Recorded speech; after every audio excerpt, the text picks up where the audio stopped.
মুক্তিযুদ্ধের শ্রেষ্ঠ সন্তানদের প্রতি বিনম্র শ্রদ্ধা, নির্বাচন প্রতিহত করতে একটি শক্তি কাজ করছে, সন্ধ্যায় জাতির উদ্দেশ্যে প্রধান উপদেষ্টার ভাষণ। স্বাধীনতা বিরোধীরা আবারও মাথা চাড়া দিচ্ছে, গোলাম আজমের অনুসারীদের জাতির শ্রেষ্ঠ সম্পদ বলা মুক্তিযোদ্ধাদের অপমান, মন্তব্য বিএনপি নেতাদের। নতুন বাংলাদেশে চাঁদাবাজি, দখলদারির জায়গা হবে না, হুঁশিয়ারি জামাত আমিরের। ৭১ ও ২৪-এর দালালদের বিরুদ্ধে সতর্ক এনসিপি। হাদিকে গুলি করে হত্যা চেষ্টা মামলায় প্রধান অভিযুক্ত ফয়সালের ঘনিষ্ঠ সহযোগী কবির গ্রেপ্তার, সিঙ্গাপুরে চলছে হাদির চিকিৎসা।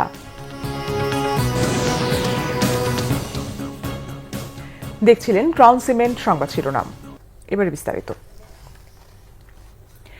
মহান বিজয় দিবসে জাতীয় স্মৃতিসৌধে জাতির শ্রেষ্ঠ সন্তানদের প্রতি বিনম্র শ্রদ্ধা জানিয়েছেন রাষ্ট্রপতি মোহাম্মদ শাহাবুদ্দিন ও প্রধান উপদেষ্টা অধ্যাপক ডক্টর মোহাম্মদ ইউনুস।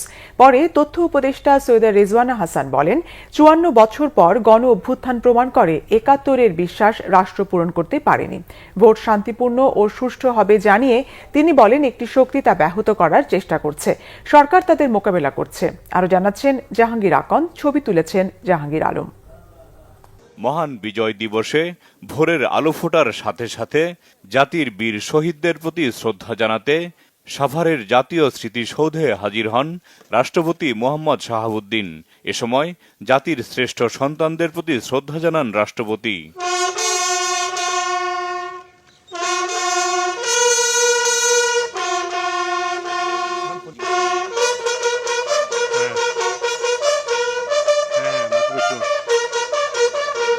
এরপর জাতীয় স্মৃতিসৌধে আসেন প্রধান উপদেষ্টা অধ্যাপক ডক্টর মোহাম্মদ ইউনুস। এ সময় জাতির শ্রেষ্ঠ সন্তান বীর শহীদদের প্রতি বিনম্র শ্রদ্ধা জানান প্রধান উপদেষ্টা। কিছুক্ষণ নীরবে দাঁড়িয়ে থাকেন প্রধান উপদেষ্টা।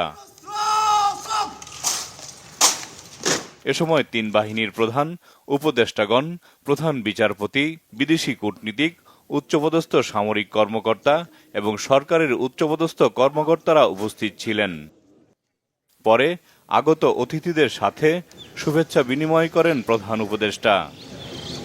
এ সময় সাংবাদিকদের সাথে কথা বলেন উপদেষ্টারা। ১৬ ডিসেম্বরের যে প্রত্যয়, সেটা আমাদের মধ্যে ছিল দেখে আমরা ঐতিহাসিক জুলাই গণঅভ্যুত্থানের মাধ্যমে বাংলাদেশকে পুনর্নির্মাণের একটা সুযোগ করে নিতে পেরেছি। ৫৪ বছর পরেও যখন একটা গণ অভ্যুত্থান হতে হয়, তার অর্থ হচ্ছে ৭১-এর যে স্বপ্নটা আমাদের ছিল, যেই বিশ্বাসটা আমাদের ছিল, যে প্রত্যাশাটা আমাদের ছিল, রাষ্ট্র সেই প্রত্যাশাটা পূরণ করতে পারেনি। তো আমরা আশা করি এই নির্বাচনের মাধ্যমে একটা ভিত্তি স্থাপন হবে, যে ভিত্তিটা গণতন্ত্রকে যেমন সুদৃঢ় করবে, তেমনি জনগণের কাছে সরকারকে জবাবদিহি করতে বাধ্য করবে এবং একটা বৈষম্যহীন শোষণমুক্ত সমাজ গড়ার যে স্বপ্নটা আমাদের এখনো রয়ে গেছে, অধরা রয়ে গেছে, সেটা আমরা পূর্ণতার দিকে নিয়ে যাওয়ার যাত্রাটা শুরু করতে হবে। একটি মহল দেশে ভীতিকর পরিস্থিতি তৈরি করছে অভিযোগ করে তথ্য উপদেষ্টা রিজওয়ানা হাসান অপশক্তির বিরুদ্ধে সজাগ থাকতে সবার প্রতি আহ্বান জানান। আমাদের প্রচেষ্টা হচ্ছে সুষ্ঠু একটা নির্বাচন হবে, আমাদের প্রচেষ্টা হচ্ছে স্বতঃস্ফূর্তভাবে লোকে ভোট দিতে পারবে, আমাদের প্রচেষ্টা হচ্ছে শান্তিপূর্ণভাবে লোকে ভোট দিতে পারবে। এখন এইটাকে ব্যাহত করার জন্য তো একটা শক্তি সমাজে কাজ করছে, সেই শক্তিটাকেও একই সাথে আমাদেরকে প্রতিহত করতে হচ্ছে এবং একই সাথে আমাদেরকে একটা প্রতিরোধ গড়ে তুলতে হচ্ছে।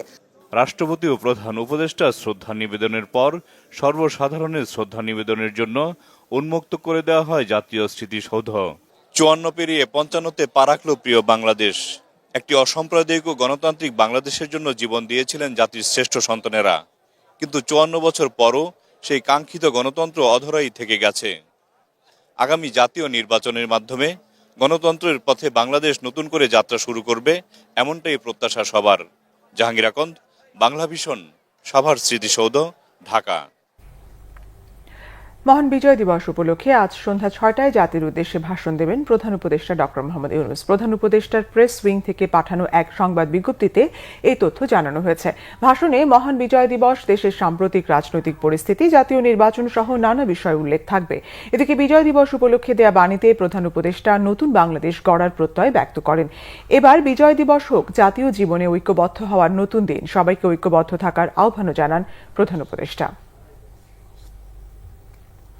বিজয় দিবসের অনুষ্ঠানে জাতীয় পতাকা নিয়ে সর্বাধিক প্যারাশুটিং করে বিশ্ব রেকর্ড করেছে বাংলাদেশ। এতে 54 জন প্যারাট্রুপার জাতীয় পতাকা হাতে স্কাই ডাইভিং করেন। এটি গিনেস ওয়ার্ল্ড বুকের রেকর্ড। অনুষ্ঠানে প্রধান অতিথি হিসেবে উপস্থিত ছিলেন প্রধান উপদেষ্টা ডক্টর মোহাম্মদ ইউনূস। মঙ্গলবার বেলা 12টার দিকে তেজগাঁও পুরাতন বিমানবন্দরে বিজয় দিবসের অনুষ্ঠানে এই প্যারাশুটিং করা হয়। 12,000 ফুট উচ্চতা থেকে এই ফ্রি ফল জাম্পে অংশ নেন সেনাবাহিনীর 46 জন, নৌবাহিনীর 5 জন, বিমান বাহিনীর 2 জন এবং বাংলাদেশ বিনিয়োগ উন্নয়ন কর্তৃপক্ষের বিডার নির্বাহী চেয়ারম্যান চৌধুরী আশিক মাহমুদ বিন হারুন। 49 থেকে 54 নম্বরধারী ফ্রি ফল জাম্পাররা সুদানে নিহত 6 জন শান্তিরক্ষীদের নাম বুকে ধারণ করেন। এর আগে তেজগাঁও পুরাতন বিমানবন্দরে মহান বিজয় দিবসের এই অনুষ্ঠানে বাংলাদেশ সেনাবাহিনী, নৌবাহিনী এবং বিমান বাহিনী পৃথকভাবে ফ্লাই পাস্ট প্রদর্শন করে। শেষে বিশেষ বিজয় দিবস ব্যান্ড শো আয়োজন করা হয়। স্বাধীনতা বিরোধীরা আবারও মাথাচাড়া দিয়ে উঠছে, জনগণ এদের প্রতিহত করবে বলে মন্তব্য করেছেন বিএনপি মহাসচিব মির্জা ফখরুল ইসলাম আলমগীর। বিজয় দিবসে সকালে রাজধানীতে শহীদ জিয়ার মাজারে শ্রদ্ধা নিবেদন শেষে তিনি এই মন্তব্য করেন। বলেন, বাংলাদেশের স্বাধীনতাকে অক্ষুণ্ণ রাখার যে সংগ্রাম সেটি সবসময় অব্যাহত রাখবে বিএনপি। এর আগে দলের স্থায়ী কমিটির অন্যান্য সদস্যদের নিয়ে পুষ্পস্তবক অর্পণ করেন। এছাড়া ঢাকা মহানগরের বিভিন্ন আসনের বিএনপি ঘোষিত সংসদ সদস্য, প্রার্থী এবং নেতাকর্মীরাও শহীদ জিয়ার মাজারে শ্রদ্ধা জানান।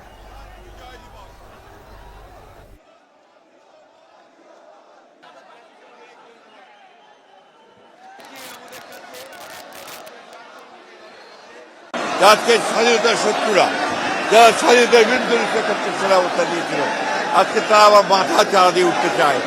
বাংলাদেশের মুক্তিকামী মানুষ, বাংলাদেশের স্বাধীনতাকামী মানুষ, বাংলাদেশের গণতন্ত্র মানুষ তাদের সমস্ত ষড়যন্ত্রকে নস্যাৎ করে দিয়ে অবশ্যই বাংলাদেশের স্বাধীনতা সার্বভৌমত্বকে অটুট রাখবে, গণতন্ত্রের প্রতিষ্ঠা করবে ইনশাআল্লাহ। গোলাম আজমের সাঙ্গপাঙ্গদের জাতির শ্রেষ্ঠ সম্পদ বলা হলে মুক্তিযোদ্ধাদের অপমান করা হয়, মন্তব্য করেছেন বিএনপির স্থায়ী কমিটির সদস্য মির্জা আব্বাস। সকালে জাতীয় স্মৃতিসৌধে শ্রদ্ধা নিবেদনের সময় তিনি এই মন্তব্য করেন। এছাড়া 71কে 24-এর সাথে না মেলানোর আহ্বানও জানান বিএনপির এই নেতা। স্থায়ী কমিটির আরেক সদস্য ডক্টর আব্দুল মঈন খান বলেন, যে স্বপ্ন নিয়ে শহীদ জিয়া স্বাধীনতা ঘোষণা করেছেন, ক্ষমতায় এলে বিএনপি তা বাস্তবায়ন করবে। জামাতের আমির ডাক্তার শফিকুর রহমান বলেছেন, সোনার বাংলা করার কথা বলে আওয়ামী লীগ বারবার জনগণকে ধোঁকা দিয়েছে। নতুন বাংলাদেশে চাঁদাবাজি, দখলদারি, দুর্নীতির পুরনো রাজনীতির জায়গা হবে না বলেও মন্তব্য তার। সোহরাওয়ার্দী উদ্যানে বিজয় দিবস উপলক্ষে যুব ম্যারাথনের উদ্বোধনী অনুষ্ঠানে জামাত আমির এসব কথা বলেন। গত 54 বছরে রাজনীতিবিদরা দেশকে কাঙ্ক্ষিত লক্ষ্যে নিতে পারেননি বলেও ক্ষোভ প্রকাশ করেন ডাক্তার শফিকুর রহমান। পরে জামাতের যুব শাখার আয়োজনে ম্যারাথনটি সোহরাওয়ার্দী উদ্যান থেকে শুরু হয়ে শাহবাগ, কাঁটাবন, মিরপুর রোড হয়ে মানিক মিয়া এভিনিউয়ে গিয়ে শেষ হয়। তারা সোনার বাংলা গড়ার ওয়াদা করে বাংলাকে শ্মশান বাংলায় পরিণত করেছিলেন। 3বার তারা ক্ষমতায় এসে বাংলাদেশকে ছুপ ছুপ রক্ত আর খাড়ি খাড়ি লাশ উপহার দিয়েছে। অতীতের বস্তাপোতা সমস্ত রাজনীতিকে পায়ের তলে ফেলে দিতে চায়। এই রাজনীতি বাংলাদেশে অচল। এই রাজনীতির পাহারাদারি যারা করতে পারবে তারা অচল মালে পরিণত হবে।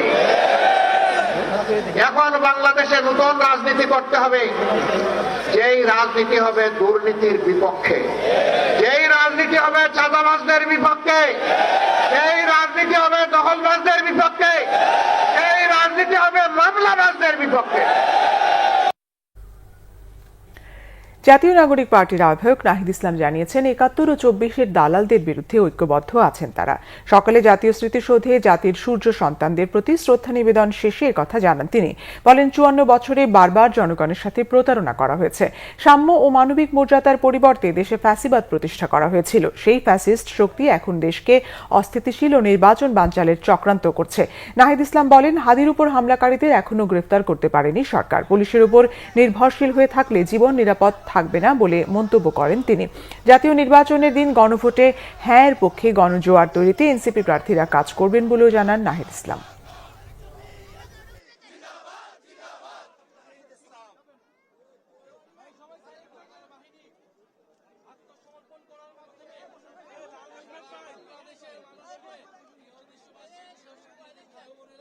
মুক্তিযুদ্ধের যেই প্রতিশ্রুতি নিয়ে এই দেশ আমরা গঠন করেছিলাম, সেই দেশের আমরা বিনির্মাণ করতে পারি নাই। এদেশে না সাম্য প্রতিষ্ঠা হয়েছে, না মানবিক মর্যাদা, না সামাজিক সুবিচার প্রতিষ্ঠা হয়েছে, বরঞ্চ এই দেশে ফ্যাসিবাদ কায়েম করা হয়েছিল। সেই ফ্যাসিবাদের বিরুদ্ধেই 2024 সালের গণ অভ্যুত্থান এবং গণবিপ্লব সংঘটিত হয়েছিল। আমরা মনে করি 47 থেকে 71, 71 থেকে 24 যে ঐতিহাসিক লড়াই এই বঙ্গ জনপদের মানুষ করেছে, সেই লড়াই উত্তরসূরি আমরা সেই লড়াইকে ধারণ করে সামনের দিকের বাংলাদেশ আমরা বিনির্মাণ করতে চাই। ইনকিলাব মঞ্চের মুখপাত্র হাদিকে হত্যা চেষ্টার সন্দেহভাজন ফয়সাল করিম মাসুদের সহযোগী কবিরকে গ্রেপ্তার করেছে র্যাব। সোমবার রাতে তাকে নারায়ণগঞ্জ থেকে গ্রেপ্তার করা হয়েছে বলে জানিয়েছেন মিডিয়া উইং এর পরিচালক MZM ইন্তেখাব চৌধুরী। গ্রেপ্তার কবির ওরফে দাঁতভাঙা কবির ফতুল্লার বক্তাবলিতে আত্মগোপনে ছিলেন। ফয়সালের সহযোগী কবির স্বেচ্ছাসেবক লীগ আদাবর থানার 100 নম্বর ওয়ার্ডের যুগ্ম আহ্বায়ক ছিলেন। তার বিরুদ্ধে ডাকাতি, মাদক, অস্ত্র ও কিশোর গ্যাং এর নেতৃত্ব দেওয়ার অভিযোগ রয়েছে। হাদিকে গুলির ঘটনায় কবির সহ এ পর্যন্ত 7 জনকে গ্রেপ্তার করেছে আইন শৃঙ্খলা রক্ষাকারী বাহিনী। এদের মধ্যে 4 জনকে রিমান্ডে নেওয়া হয়েছে। এদিকে সংকটাপন্ন অবস্থায় হাদিকে সোমবার সিঙ্গাপুরে নেয়ার পর থেকে সেখানেই চিকিৎসাধীন আছেন তিনি। এ ছিল এখনকার মতো। পরের সংবাদ সন্ধ্যা 6টায়। এর আগে 5টায় রয়েছে নিউজ টপ 10 দেখার আমন্ত্রণ রইল। এছাড়া বাংলাভিশন সংবাদ ও সংবাদ সংশ্লিষ্ট অনুষ্ঠান দেখতে ভিজিট করুন www.bvnews24.com ও facebook.com/banglavishannews এবং সাবস্ক্রাইব করুন youtube.com/banglavishannews। ধন্যবাদ।